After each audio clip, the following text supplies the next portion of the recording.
మరి సి లాంగ్వేజ్లో ఈ నిర్ణయాలు తీసుకోవడానికి మన దగ్గర ఏ టూల్స్ ఉన్నాయో ఈ స్లైడ్ చూపిస్తోంది. మన టూల్ కిట్లో if, if else, else if ladder, nested if ఇంకా స్విచ్ కేస్ లాంటి పవర్ఫుల్ టూల్స్ ఉన్నాయి.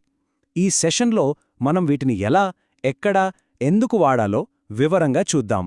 మొదటగా మన డెసిషన్ మేకింగ్ టూల్ కిట్లోని అత్యంత బేసిక్, మనం చాలా ఎక్కువగా వాడే టూల్ గురించి మాట్లాడుకుందాం.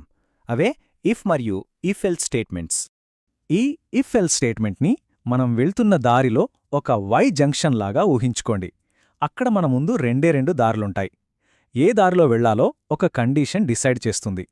ఈ ఫ్లో చార్ట్ చూడండి. ఇక్కడ కండీషన్ ఏంటంటే ఒక నంబర్ని 2తో డివైడ్ చేస్తే రిమైండర్ 0 వస్తుందా అని. సమాధానం అవునైతే ప్రోగ్రామ్ ఎడమవైపు దారి తీసుకుని ఆ నంబర్ ఈవెన్ అని చెప్తుంది. కాదు అయితే కుడివైపు దారి తీసుకుని ఆడ్ అని చెప్తుంది. చాలా క్లియర్గా రెండే ఆప్షన్స్ ఉన్నాయన్నమాట. సరే, ఇందాక మనం ఒక ఫ్లోచార్ట్ చూశాం కదా, దానికి సంబంధించిన అసలైన సి కోడ్ ఇదిగోండి ఇక్కడుంది. ఈ కోడ్లో ఒకే ఒక లైన్ చాలా ముఖ్యం.